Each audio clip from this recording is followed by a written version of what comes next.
Though the Nigerian economy has witnessed an incremental deceleration in the inflation pressure that we are having over the last couple of months, however, high inflationary pressures remain a major concern to stakeholders and the average businessman or woman in the country.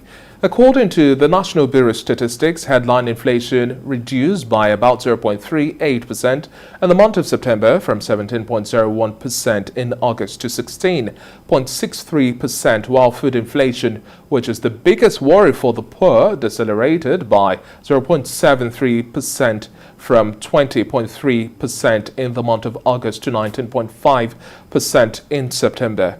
Now, with a steady but marginal reduction in the headline inflation over the past few months, economists are of the view that inflationary pressures, which have remained a key concern in the Nigerian economy for businesses and citizens, needs to be tamed much faster in order for the country's economy to sustain any growth trajectory. Joining me now virtually to discuss this and more on the show now, I would have the Chief Executive Officer of the Center for the Promotion of Private Enterprises and also the former Director General of the Lagos Chamber of Commerce and Industry, Dr. Muda Yusuf. Good afternoon and many thanks for joining us on the show today. Good afternoon. It's my pleasure to be with you. Most definitely. Dr. Muda Yusuf, you have a very clear understanding of what's playing out in the market today. But feeling the pulse, the sentiment we have in the market versus this reduction in inflationary pressure, you take a different narrative. Please explain to us in clear man's terms now why this is an issue. Irrespective of the reduction in inflationary pressure, the need to attend to the pulse of the people. The cries are loud, the market sentiment. How do we make a whole sense of both tallies we have as at now? Thank you very much. Economic management is about the welfare of the people. It's about the prosperity of businesses. It's about investment. It's about job creation. Inflation is a major factor in all of these very important outcomes of quality economic management. If you go around the streets today, one of the biggest complaints among the citizens, especially the poor, is about high prices of goods and services. If you talk to even investors, whether they are small, medium, or large, their biggest worry is about high prices, which is inflation.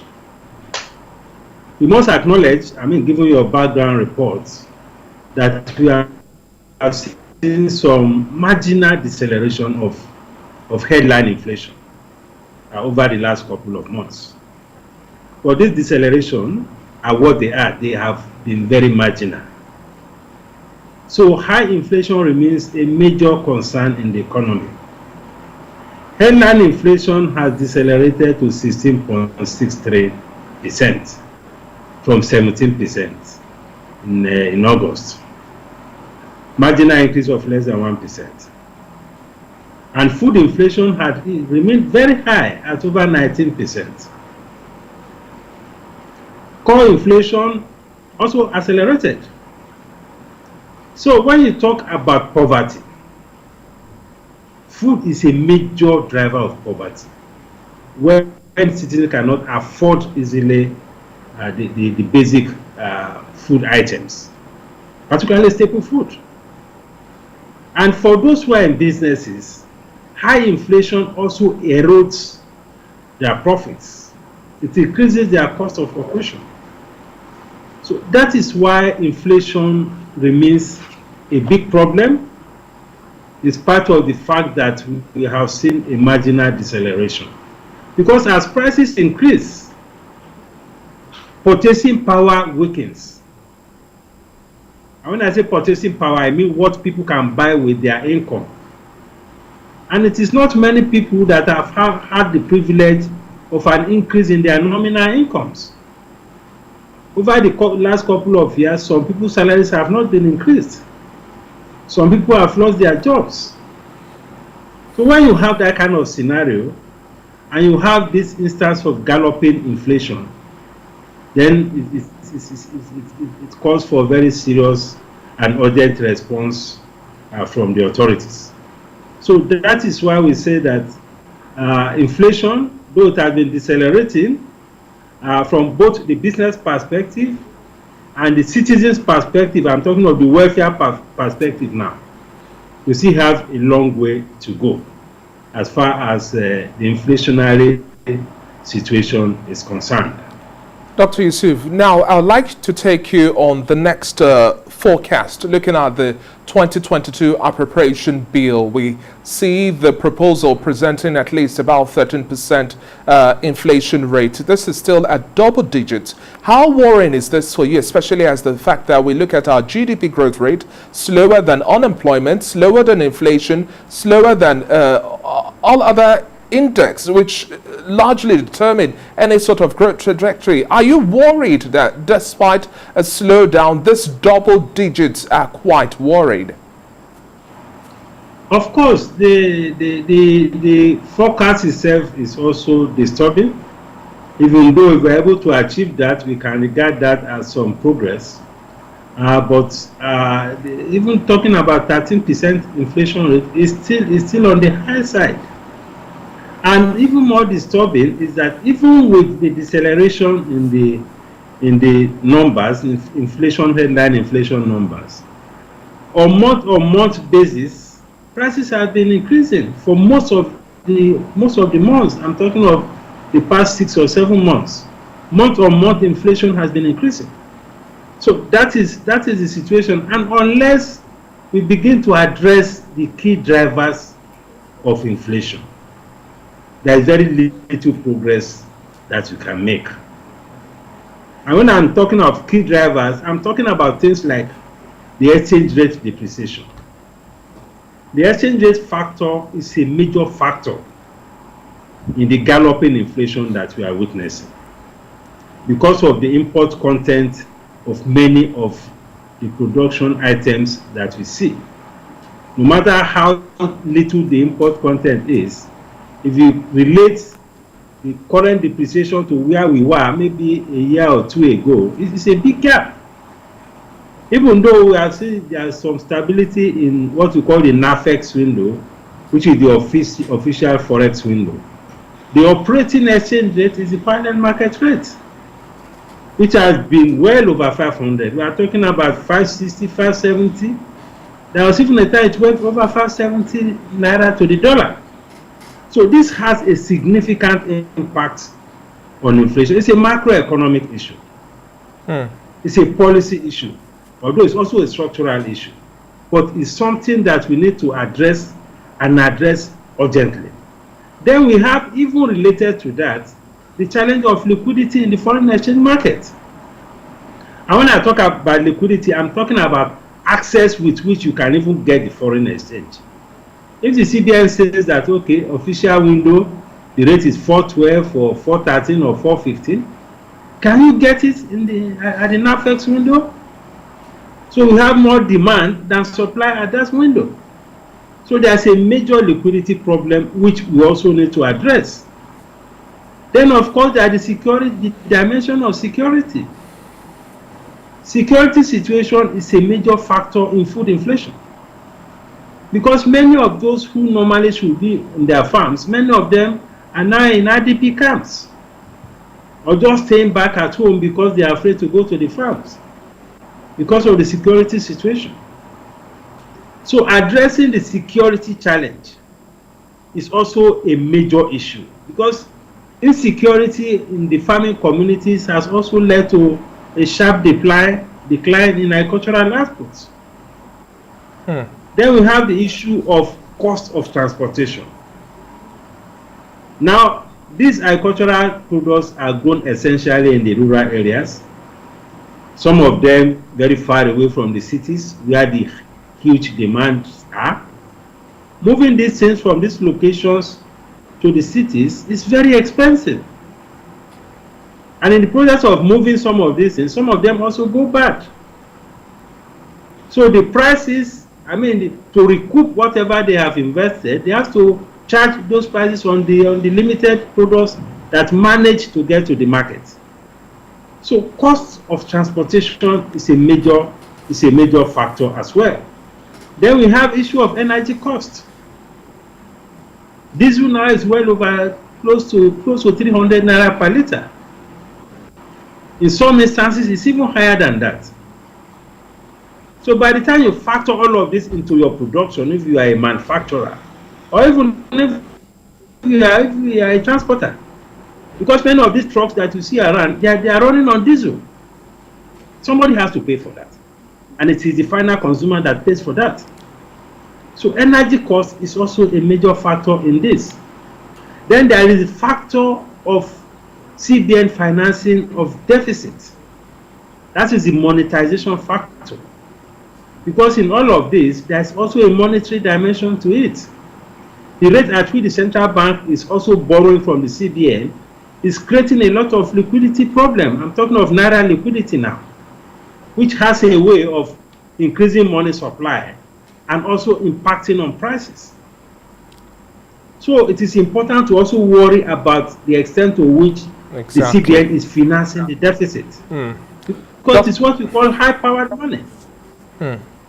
Dr. Yusuf, so these are some of the issues that actually driving this situation, and if we must fix the problem, these are the areas we should be looking at.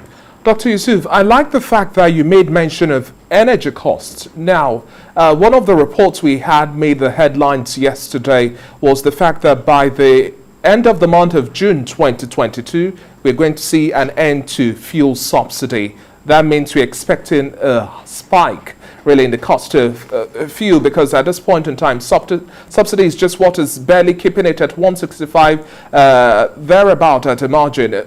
Ordinarily, the landing cost is well over 250 naira as we speak today. So hence, Nigerians are paying more for cooking gas. Then we have the challenge of what would experience come next year, fuel subsidy. If we don't have cushions put in place, it means that this likely forecast of 13% inflation rate would just be a mirage, because once we have fuel price go up, it means the cost of living will go up, cost of transportation will go up, cost of food is also going to go up, and a whole lot more.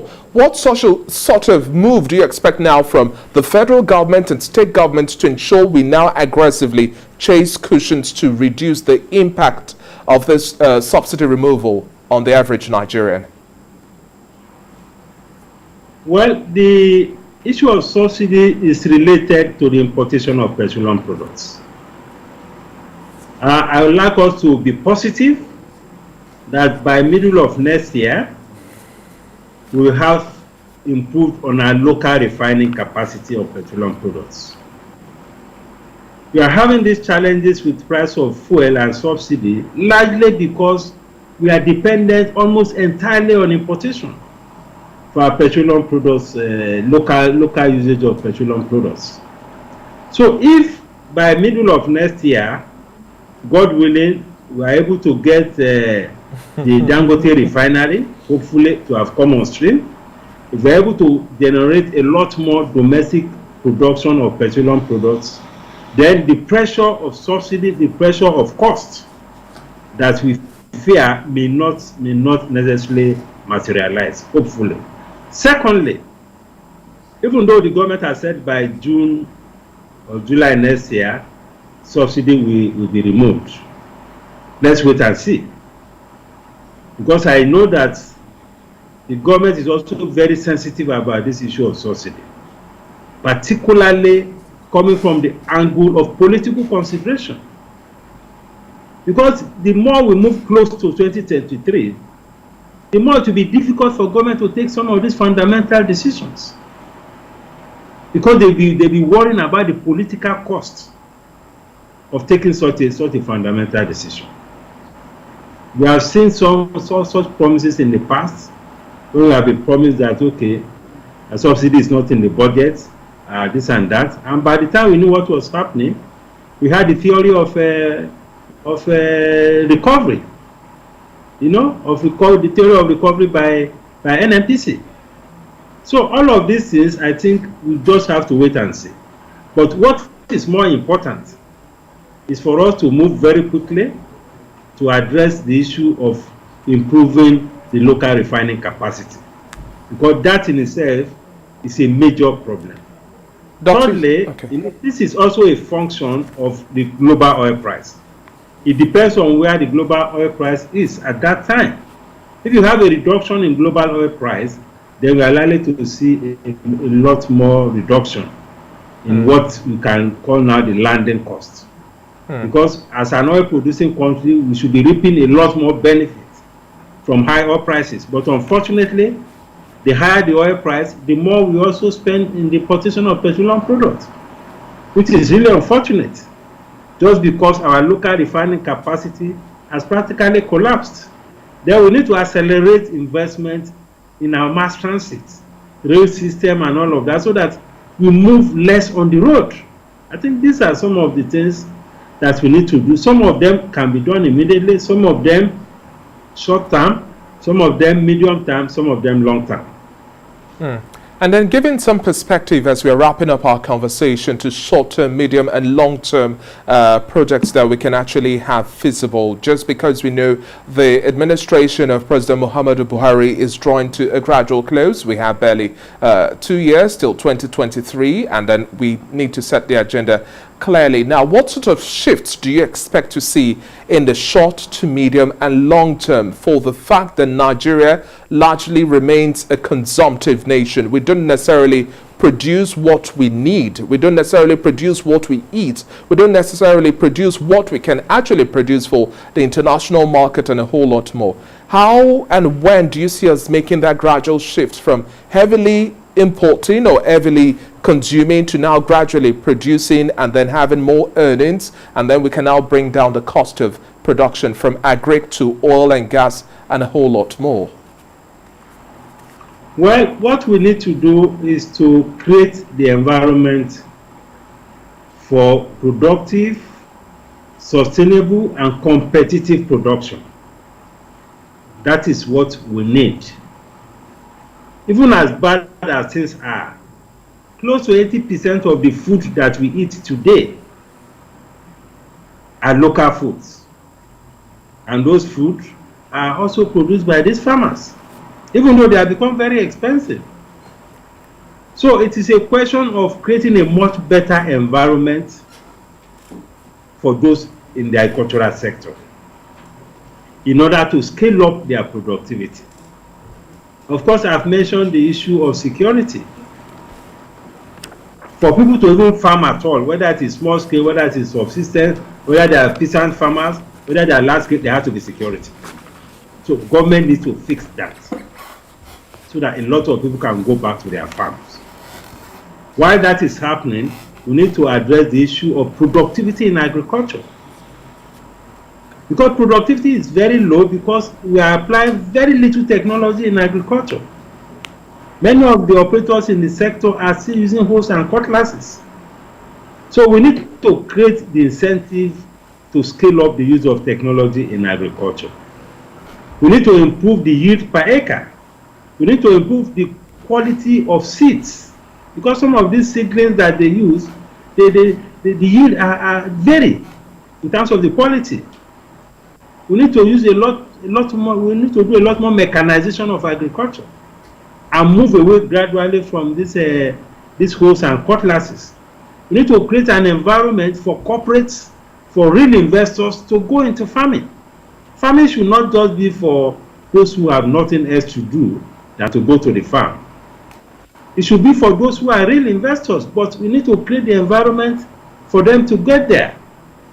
We need to see what we can do in terms of import duty, cost of financing, for all the critical inputs that we use in agriculture. I'm talking of tractors, machineries, harvesters, pesticides, and all of that. And when we talk about agriculture, it's not only crop farming. We have cash crops that can generate a lot of foreign exchange. We have livestock, we have poultry, you have animal husbandry, you have fishery. All of these areas, if there is engagement with the stakeholders, the government will have a very clear insight as to what exactly we can do to support them to scale up their productivity. Then we need to look at the issue of financing. The CBN has been doing a lot, anchor borrowers and all of that, but we need to review the model and the strategy to ensure that this CBN financing is getting to the right people. Because we have been getting all sorts of complaints about the thing ending up in the hands of people who are not really farmers. Then we need to address the issue of climate change. That may not be an immediate thing, but we have to do something incrementally. Because increasingly, many of the arable lands that we used to depend on, many of them are no longer arable because of the challenges of desertification, because of the challenges of flooding. These are climate change issues. We have heard stories about what has been happening to Lake Chad and all the farming communities and the economies around Lake Chad, just because of the drying up of Lake Chad. These are climate change issues. Then the CBN needs to normalize the foreign exchange market. The foreign exchange market can be a lot better than what it is. The volatility can reduce. The system can attract a lot more inflows. If you really review and reform the foreign exchange market in order to bring some stability to it, to reduce the volatility, to increase the liquidity, and to attract a lot more supply into the foreign exchange market. That's a policy matter. If we think out with the policy, you reject the policy, we are likely to also see a much better foreign exchange environment, because that is affecting those who are in manufacturing, those who are in production, those who are in the service sector. Then we need to look at issue at our ports. Our port has become a major constraint to productivity. The port situation is contributing to cost. It's contributing to inflation because of all the challenges of cargo clearing, of the gridlock, of the extortion, and all of those things. So it's a multi-dimensional thing. So we need to deal with all these key dimensions if we are really serious about bringing down. We definitely need to look at a multi-dimensional strategy that would ensure that we nip in the bud inflation. Thank you very much for your time on the show today, Dr. Muda Yusuf. It's been a pleasure speaking with you, and we hope government takes action now. Thank you.